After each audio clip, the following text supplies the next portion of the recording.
Let's get ready for Mike's Night at the Fights.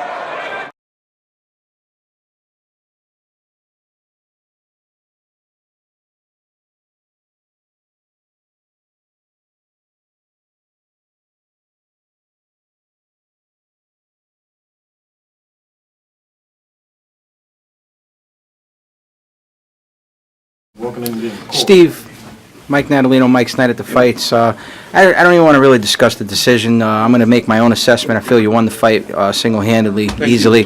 What I do want to touch on is your boxing. You fought nearly a perfect fight. Your jabs were impeccable tonight. You followed a beautiful game plan. You guys laid it down. What I want to know is, at this point in your career, how did you make such a transition? Or was it always there to put on such a masterful performance? Boxing, moving, then digging. Very good question. It was always there, but it took a genius to pull it out of me, Paul. I wish I knew a genius in boxing. It took a genius in boxing for me. You know, like I said, Freddie Roach is a great trainer for Amir Khan or Pacquiao.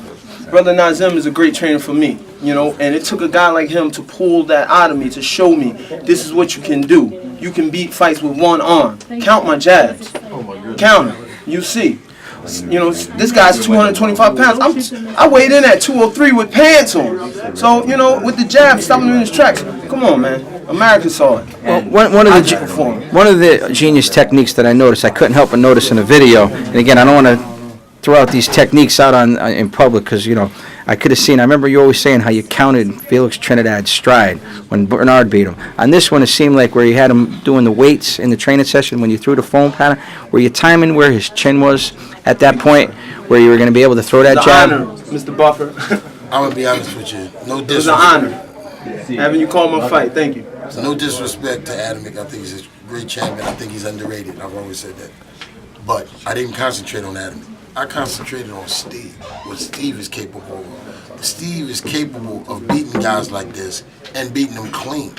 You know what I mean? And he's just learning how to do it. You know what I mean? So he's capable of beating these guys and beating them clean. You know what I mean? He's putting the body work in. He's touching these guys' body. You see the big guys wearing down at the end. You know what I mean? These guys aren't running in on him and knowing he's smaller men for a reason. He's hitting them with sharp shots. And the question is simple. Would you rather get hit in your arm with a bat or a straight razor? Well, we taking that jab and turning it to a straight razor. Well, and that's another thing I noticed, Nassim. You know, what you're doing in there, it's a beautiful thing because you're doing like a 3-level part of boxing. Again, it's not saying that it's generic or it's basic elementary boxing, but you're rolling to the side, you're turning around, you're letting guys, as soon as a guy touch you, you're countering off the exactly. And simple boxing. It's simple boxing and it's working. And again, this is the second fight within a month period I've watched you guys do this. But the thing is, you got to realize is he got a big man kind of heart. So it's a little rough because we back there holding them reins because he is North Philly. If you hit me in my mouth for fighting. That we noticed when he started going down. I noticed when the jab was twisting. Yep. He started winning the rumble, and we got to get back on him and say, please keep it on boxing. How do you maintain that discipline? That's the one thing I want to ask. When it came to the championship round, you maintained that discipline. How'd you guys do it as a team? It's got to be the athlete. You know, we give credit for trainers, and we can jump up down and trainers this. You even got trainers badmouthing other trainers. Or he ain't a trainer. I'm a real trainer. And everybody is. It's about what's inside of this athlete. It's about what's inside him. Because you can go out there and tell me the same thing and it won't happen. You know what I mean? Or you can get a better trainer to tell me and it still won't happen. It's about what's inside of this guy. Now, the main thing that I want to ask here is, okay, we started off, and the thing that I respected most about this team was when we discussed about him entering the heavyweight division. It was basically on a fight-by-fight basis. You know, we decided, we were going to see where we could go with it. Something new. Obviously, you just, again, not to sound biased with the whole situation, but I think you manhandled a decent heavyweight. You outboxed him effectively. Number 3 heavyweight. Yeah. Now, where do you see yourself going with this journey, and how do you feel you're going to be able to do against the best in the division? Well, I mean, right now, I hate to say it, but it's like we're in limbo. You know, with a loss, where do I go? We'll see if opportunities can be presented, but. You know, we didn't have that mindset. You know, we had the mindset of moving on in this tournament. So, and we performed. You know what I mean? That's all I can keep saying. We performed. We did our job, and we did it beautifully with all the odds against us. You know what I'm saying? Thank you, Lord. You know, we performed to a T. The people are still, again, anybody who watches boxing, again, you still have the people's power behind you, which is going to, in your defense, going to sell tickets. So I mean, but this is the thing in boxing. A lot of people don't understand. I'm Steve Cunningham, 2-time world champ, but I'm not Bernard Hopkins, who can lose to a Jermaine Taylor and then go fight a Tarver for $1 million. This fight wasn't a lot of money. This was an opportunity fight. So now my next fight, it's going to be another opportunity fight, possibly. I don't know, I got a family to take care of. I did my job, I did my job. I won the fight. So when you win the fight, your pay goes up. Can you fight this? Can you take this to the commissioner and fight this? Well, we'll see. I mean, how many of these sour decisions have you seen, and how many of them have been turned? Do you feel that decision? Fight, Do you feel that decision? Yeah. Always, as a saying is, they always got a judge in the pocket. So we're used to that. We took that as, okay, that's the pocket judge. Now, I don't know the guy. I'm just saying, I'm hypothetically saying. The draw is the pocket judge. All right, cool, whatever. Move on to these next two. And you get scores, and it's like, yo, what's up, man? What is the deal? You didn't expect this home, did you?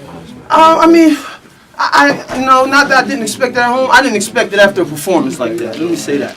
Let me say that. It happens everywhere. Boxing is sour.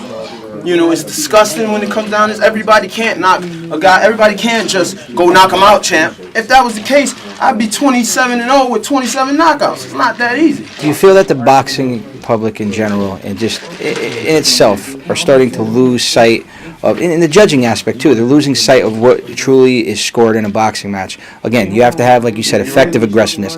Boxing, like we were talking about when you were doing your lateral movement.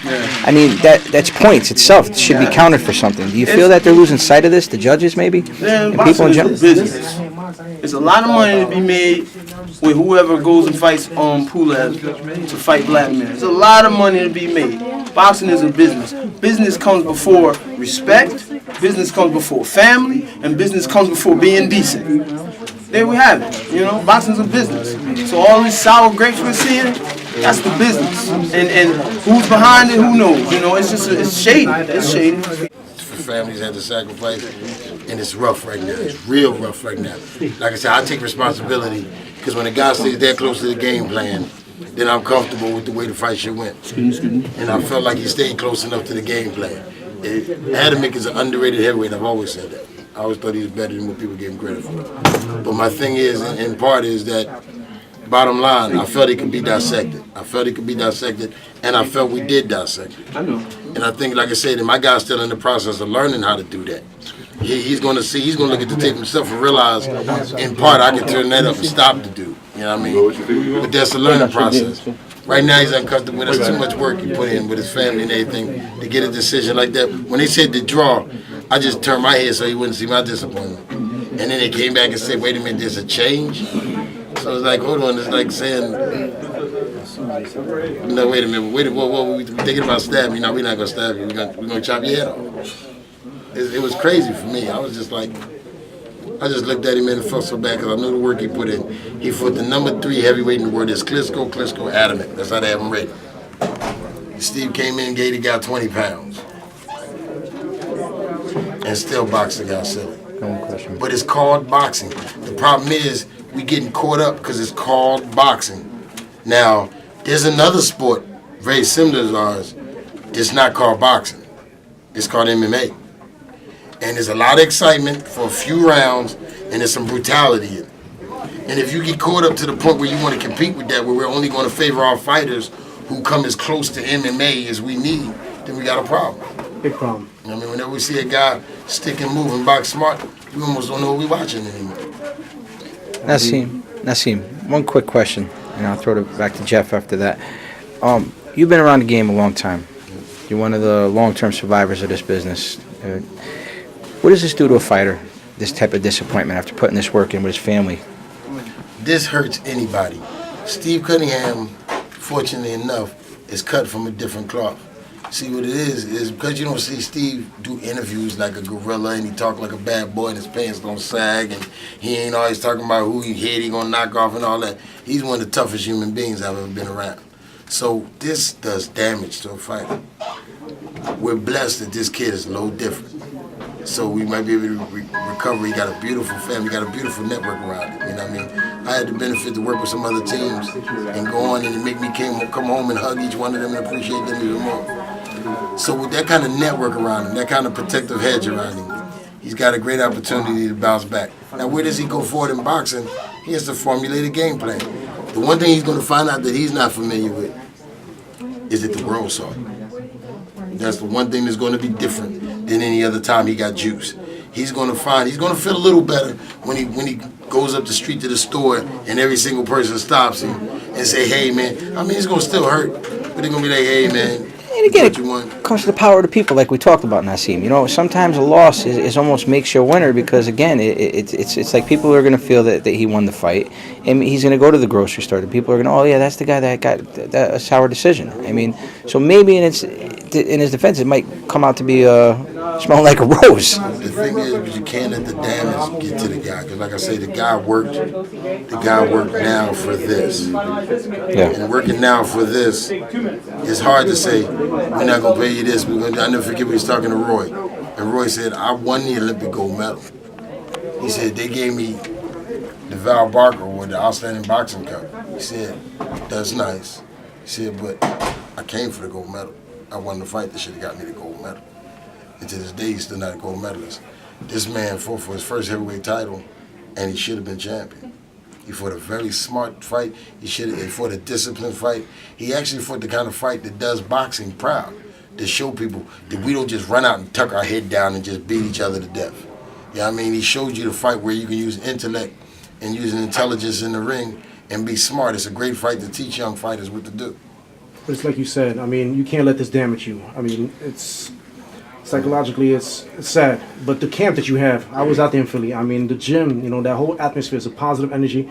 And you go back to the drawing board after the holidays and you sit down with Steve, and I guarantee you, he's coming back hard. I mean, what he showed today in the ring was amazing. That is Pure a boxing. real heavyweight. He's a real heavyweight right now. He's a special dude, and he got special people around him. I mean, like I say, his lawyer, his manager, the people he got around him are impeccable. So that's a plus.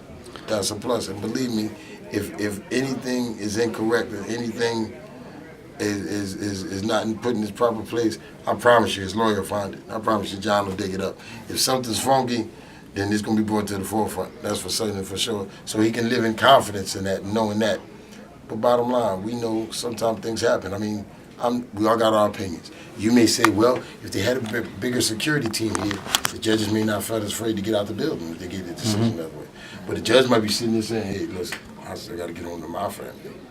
So I'm going to do what I got to do. Because if these Polish people decide to tear this building up, I'm in trouble. I mean, that would be your opinion. I mean, whatever your opinion is. I mean, you go with it, because we're hurting right now. So we're spinning. So we're feeling all kind of stuff. Yeah, and by right you should. But on another note, I do want to talk about moving forward. Again, it was a pleasure to watch. I call it a boxing renaissance, what you guys are doing in Philadelphia. It just seems like it's all coming full circle again, where boxing is in need of beautiful artwork. Again, watching stuff like this, you only get to see it in almost like a Mayweather-Hopkins fight. Your guys are putting it on that type of level just in the club fights again. So, again, I commend you on what you guys are doing down there. And 10 years from now, people look back and be like, this is where it resurrected once again. We hoping, like I said, we went with smart boxing. I told him when he sat down in the corner, a couple of times he went to his fist fight thing, because Steve Hart is big as all outdoors. He will stand in there with the heavyweight Adamic and go toe-to-toe. I mean, that's just the way he built. Nothing to be ashamed of tonight. But it's not effective for us. I mean, I told him, you can touch this guy and not get touched back. I said, man. Lots of luck, Nassim.